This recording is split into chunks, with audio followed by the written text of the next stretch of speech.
감사합니다. 오늘 주신 말씀 마태복음 25장 10절로 13절까지입니다.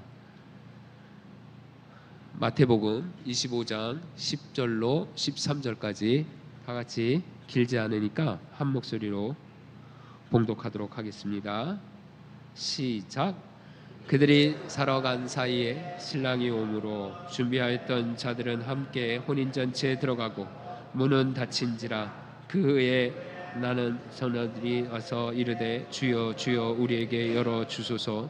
대답하여 이르되 진실로 너희에게 이르노니 내가 너희를 알지 못하노라 하였느니라. 그런즉 깨어 있으라. 너희는 그 날과 그때를 알지 못하느니라. 아멘. 우리 이 말씀 갖고 가우재 목사님 나오셔서 말씀 선포해 주실 때 큰 은혜 받으시기 바랍니다. 우리 목사님 나오실 때 큰 박수로 환영하겠습니다. 감사합니다. 성경을 읽으면서 마음이 되게 불편한 본문들이 좀 있습니다. 대표적인 본문이 저에게는 모세가 가나안에 입성하지 못하고 광야에서 그 죽음을 맞이하게 된 게 사실 개인적으로는 굉장히 불편한 본문 중에 하나고요. 또 신약에 와서는 일전에도 한번 같이 말씀을 나눈 적이 있지만 아침 일찍 온 일꾼하고 저녁 늦게 온 일꾼이 같은 품삯을 밟는 게 제게 개인적으로 굉장히 좀 불편했던 본문이었습니다. 그리고 또 하나가 오늘 저희들이 읽은 이 마태복음 25장에 나오는 열처녀의 비유가 제 마음을 좀 불편하게 하는 본문 중에 하나였습니다. 그래서 오늘 7월 첫째 주 오후 찬양 예배 설교를 해야 된다라는 그 부담감을 가진 날부터 어떤 말씀을 나눠야 되나 고민이 시작됐고요. 한 가지 원칙을 한 것이 우리 심우열 집사님과 그 일당들, 우리 카이로스 찬양 연습 엄청나게 합니다. 어제 저녁에도 오셔서 늦은 시간까지 연습을 하고 매달 그래요. 그리고 그 전 토요일에 오셔서 하는 경우도 있고. 그래서 제가 그 부분을 마음에 새기면서 저분들 찬양 연습하는 시간보다는 1분이라도 더 말씀 준비를 하자. 그렇게 좀 생각을 하고 지난 한 달 동안 짬 나는 대로 계속해서 준비를 해왔습니다. 그리고 어제 새벽 2시 반까지 사무실에 앉아서 이렇게 저렇게 말씀을 기억하고 또 되뇌어 보는데 이게 도통 어떻게 풀어나가야 될지 감이 안 잡히더라고요. 그래서 그냥 압축하고 또 압축해서 오늘 심우열 집사님하고 좀 사전에 이야기한 게 있어서 좀 짧게 준비하면 되겠다 했는데 원래 2시 10분 넘어서까지 찬양해 주기로 했는데 그 전에 끝나버리네요. 그래서 여러분 좀 일찍 돌아가실 수 있게 될 것 같습니다. 예, 그래서 이 불편한 본문을 좀 삼아 오늘 함께 말씀을 나누겠다 생각을 하고 이 부분에 대해서 여러 주석들도 찾아보고 또 많은 자료들을 찾는 과정에 제가 왜 불편했는지를 먼저 좀 설명을 드리고 말씀을 풀어야겠다라는 생각을 하게 됐습니다. 다른 일은 다른 상황이라면 이게 좀 덜 불편한데 일단 이게 천국 비유라는 게 하나 불편합니다. 천국은 마치 이렇다라고 하나님께서 주님께서 얘기하시면서 이 열처녀의 비유 그리고 이후에 달란트 비유와 또 그 뒤에 양과 염소 비유를 말씀하시는데 천국이 이와 같다라는 게 참 불편했고요. 그런데 왜 불편하냐? 결혼을 하고 가정 생활을 쭉 하다가 한 10년, 20년, 20, 30년 지난 다음에 가족 행사가 있어요. 환갑 잔치라든지 칠순 잔치라든지 리마인드 웨딩도 좋고요. 뭔가 그걸 할 때 준비를 좀 미비하게 할 수 있잖아요. 맡겨놓은 걸 첫째 아들이 좀 미비하게 했다. 아니면 둘째 녀석이 준비해 오기로 했는데 그걸 못했다. 그러면 좀 짜증 낼 수 있죠. 너 왜 그걸 못했냐고 쿠사리 줄 수도 있는데 사실 오늘 본문은 그런 어떤 다른 가족 행사 이런 게 아니라 혼인식, 결혼식입니다. 이제 저희 얼마 지나지 않으면 저희 방강일 전도사 결혼식이 곧 다가오는데 제가 볼 때 아무리 많이 준비해도 분명히 소홀하게 지나쳐서 빵꾸 나는 게 있을 겁니다. 그래도 결혼식이니까 좋은 분위기로 잘 넘어갈 거예요. 보통의 혼인식이 그렇습니다. 그런데 오늘 본문의 이 혼인식은 5명의 처녀가 이 혼례 잔치에 들어가지 못하는 굉장히 비극적인 일을 당하게 되죠. 칠순잔치다, 다른 날이다 명절에 어떤 뭐 제사다 이렇게 되면 못 들어가도 아예 뭐 그럴 수 있지 하는데, 이게 혼인식이잖아요.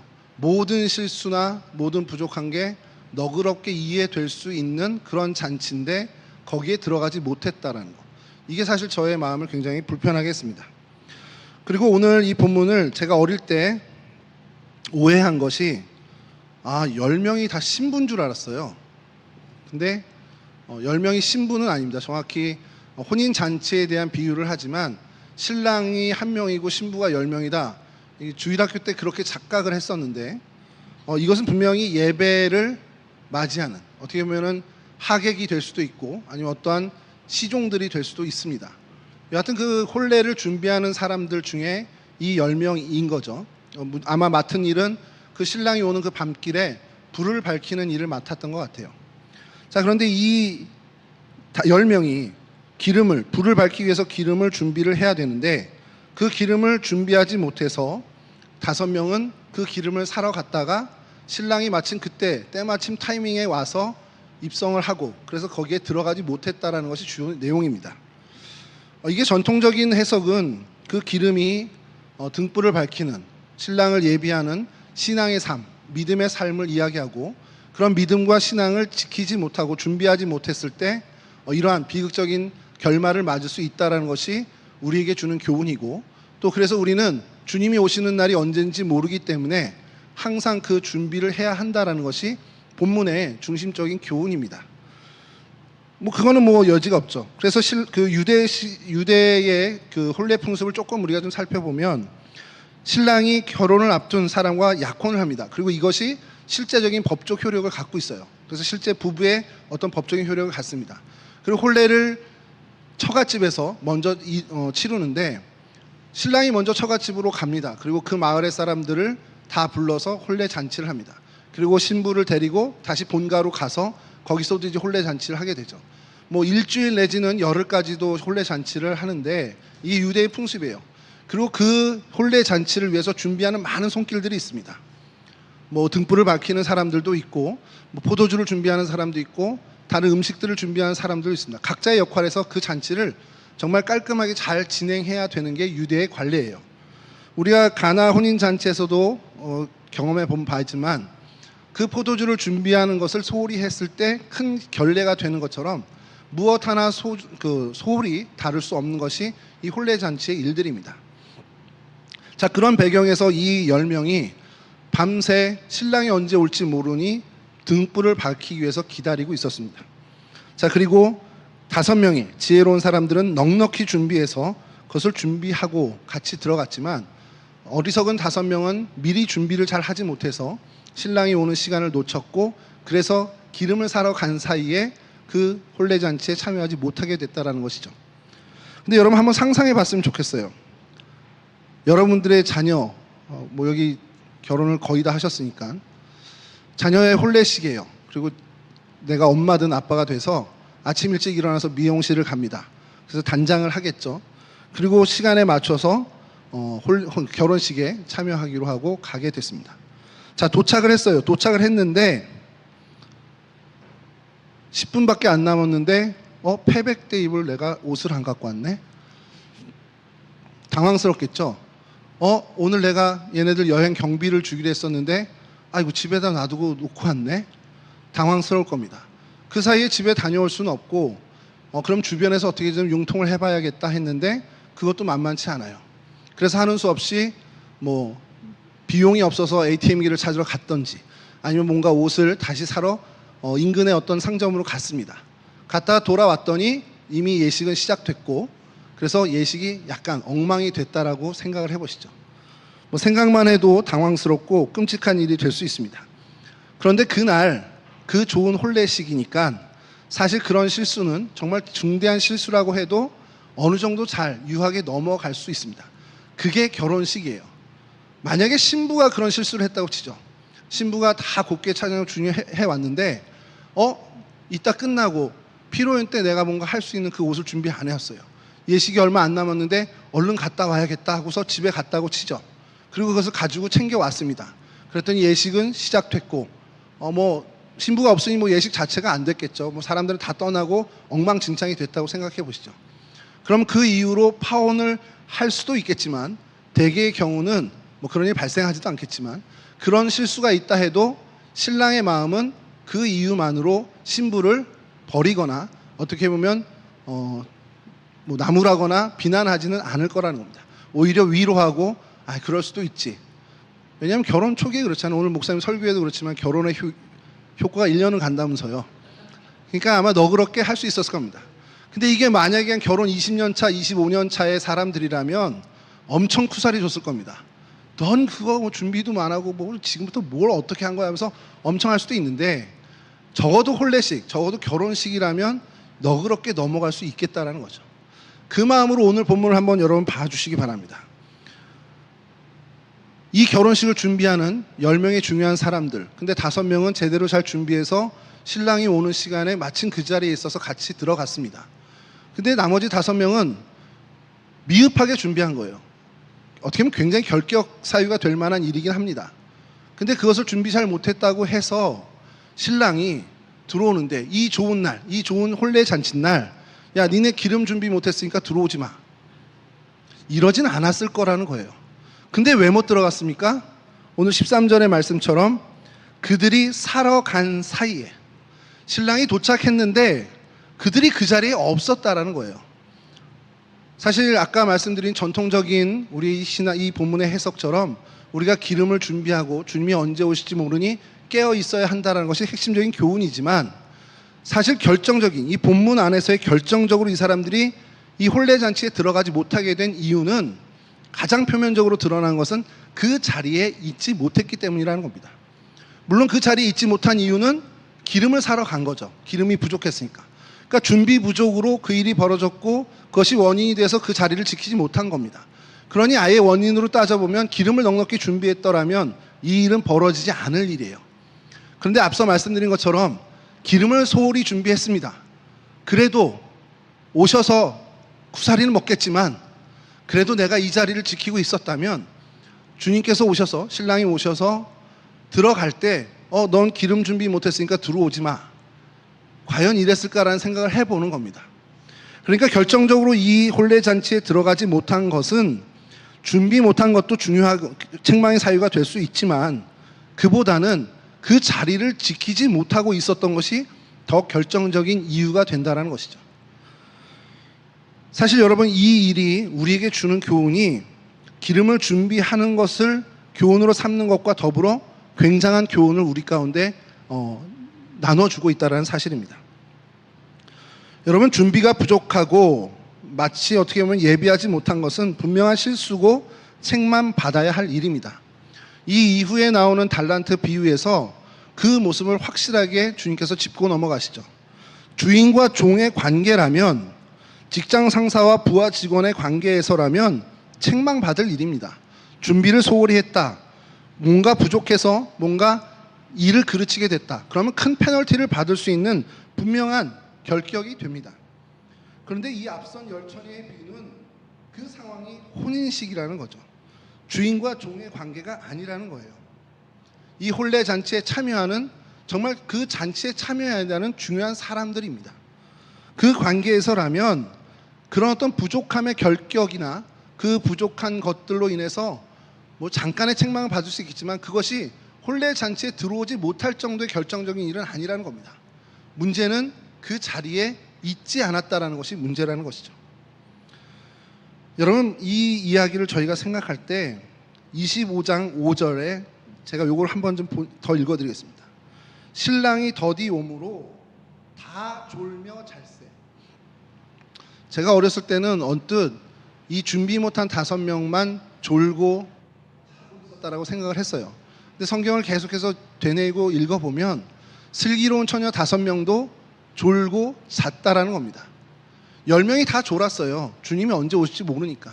그러니까 반대로 얘기하면 자기도 하고 졸기도 했던 일은 이 혼인잔치에 들어오고 말고 하는 그 기준이 되는 일은 분명히 아니라는 겁니다. 결정적인 차이는 아까 말씀드린 것처럼 사러 간 사이 그 자리를 지키지 못했기 때문에 신랑을 마주하지 못하게 됐고, 신랑을 마주하지 못했기 때문에 그 혼례 잔치에 들어가지 못하게 됐다는 것이죠. 있어야 할 자리를 지켰어야 하는데 준비가 부족했더라도 내가 갖춘 것이 좀 미비하더라도 그 자리를 지켰어야 하는데 그 자리에 없었던 그 부재가 그에게 가장 결정적인 어떻게 보면 버림의 원인이 됐다라는 사실입니다. 여러분, 이것이 오늘 우리에게 주시는 귀한 교훈은 우리가 주님을 위해서 준비하고 예비하는 것, 내가 주님을 위해서 이렇게 헌신하겠다, 내가 주님을 위해서 이 자리를 지키겠다 할 때에 우리는 부족할 수 있습니다.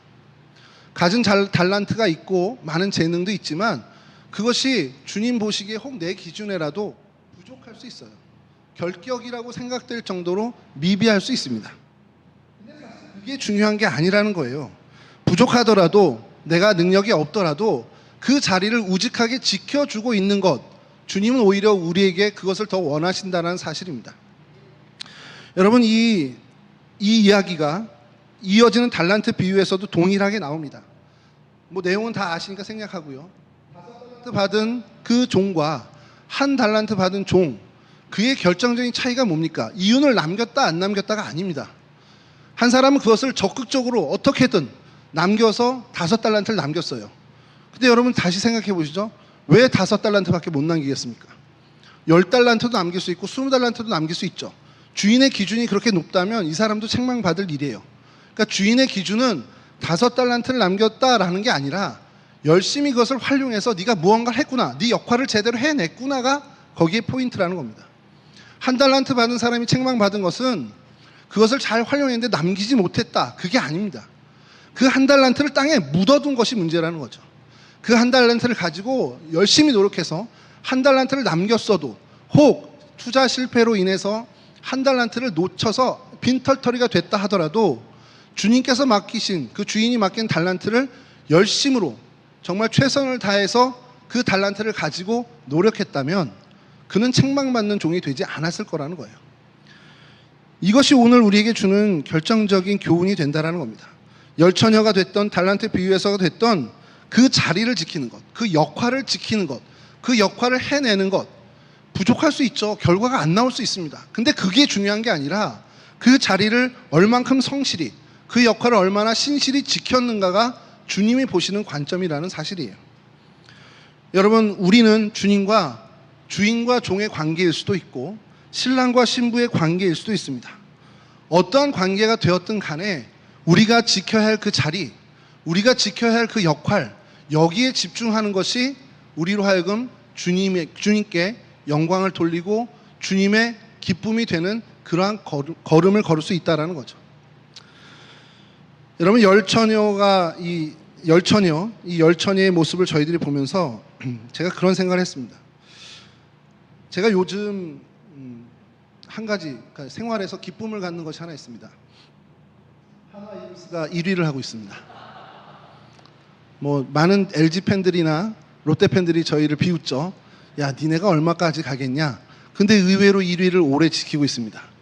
자, 거기에는 굉장히 돋보이는 선수 한 명이 등장했어요.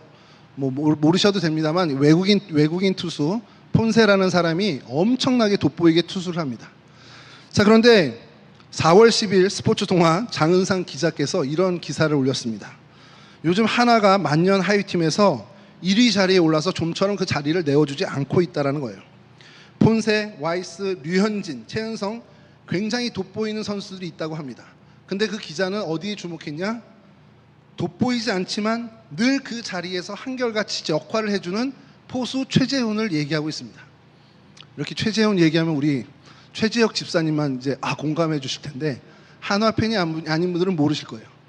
뭐냐? 돋보이지 않습니다. 돋보이지 않는 선수예요. 존재감도 없습니다.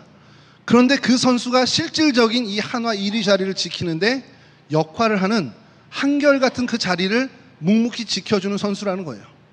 제가 이 기사를 보면서 아주 오래전에 한 기사가 생각이 났습니다. 그래서 다시 검색을 했어요. 그게 어젯밤에 이루어져서 굉장히 늦게까지 했습니다. 아주 오래전 우리나라 해외 축구의 선두주자였던 박지성이라는 사람이 있었습니다. 뭐 다 아시겠죠. 이 박지성에 대해서 영국 언론들이 네덜란드 리그에서 이 프리미어리그로 온 이 한국 선수를 주목하면서 뭔가 기대를 했는데 그렇게 돋보이지 않는다는 거예요. 그래서 많은 언론들이 그다지 돋보이지 않는 선수를 왜 이렇게 프리미어로 이적시켰냐라는 것이 그 어떤 비판적인 기사들이 많았습니다. 그때 한 언론이 무엇라 얘기했냐? 그렇다, 박지성 선수는 돋보이지는 않는다. 그러나 그는 늘 보인다. 여러분, 이게 오늘 저희들이 하나님 앞에서 가져야 할 굉장히 중요한 신앙의 자세가 아닐까라는 생각을 합니다. 여러분, 돋보일 필요 없습니다. 돋보이면 어떻고 아니면 어떻습니까? 근데 중요한 건 내가 있어야 할 그 자리, 나는 항상 있어서 하나님 앞에 늘 보여지는 사람이 되어야 한다는 겁니다. 여러분, 제가 평생 잊지 못할 한 이야기를 예전에 한 원로 목사님을 공항까지 라이드해 드리면서 들은 얘기입니다. 그 목사님이 저에게 그런 얘기를 해요. 목사는, 그리고 그리스도인은 침과 같은 사람이다. 이 침이 아니고요, 입에 있는 침입니다. 여러분, 제 입에 있는 제 침은 제가 삼킬 정도로 깨끗한 겁니다. 근데 그 침이 제 입 밖으로만 나오면 저도 싫어해요. 제 침이 여기 떨어졌어요. 어이구 아까워 하고서 이걸 먹겠습니까 제가? 아 더러워 하고서 치우고.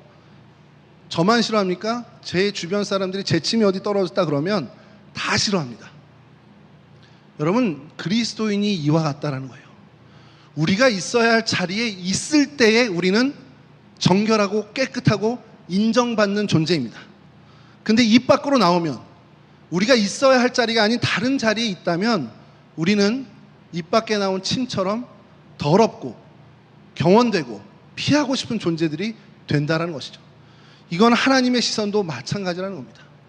그럼 여러분, 마지막으로 여러분들에게 질문하며 말씀을 마치겠습니다. 여러분 각자가 있어야 할 자리가 어디입니까? 아버지가 아버지의 자리를 절대적으로 잘 지킬 때에만 그 가정은 평화로울 수 있습니다. 어머니가 어머니로서의 역할을 제대로 지킬 때에만 그 가정은 견고해질 수 있습니다. 아버지나 어머니가 그 자리를 박차고 다른 곳에 가 있고 그 자리와 그 역할을 지키지 못한다면 그 가정은 보나마나 무너질 수밖에 없습니다. 그럼 여러분, 교회는 어떻습니까? 우리 각자가 맡은 자리가 있습니다. 여러분들의 그 자리를 지킬 때에만 이 교회 공동체가 견고히 서고 하나님의 교회로, 하나님이 원하시는 쓰임받는 공동체로 나아갈 수 있다는 것이죠. 우리 각자가 우리의 자리에서 벗어나서 그 자리를 지키지 못한다면, 그 역할을 지켜내지 못한다면 우리 공동체는, 그 결과는 너무도 뻔할 수밖에 없습니다. 여러분들에게 주어진 그 자리, 그 역할, 무엇이 됐든 돋보이지 않아도 좋습니다. 그 자리를 묵묵히 지켜내는 저와 여러분, 우리 동성애 온 식구들이 되었으면 좋겠습니다. 사족을 달면, 오늘 우리 심희열 집사님 찬양의 주제가 예배라고 하셨는데, 여러분 우리의 자리, 제일 기본이 되는 가장 첫 번째 자리는 예배 자리입니다. 예배 자리를 지키고 그 자리에 돋보이지 않더라도 늘 주님 앞에 보여지는 그러한 삶을 사시는, 그러한 신앙의 승리자가 되시는, 그 은혜의 주인공들이 되시는 저와 여러분들 되시기를 주님의 이름으로 간절히 축원합니다. 우리 기도하겠습니다. 좋으신 아버지 하나님, 감사합니다.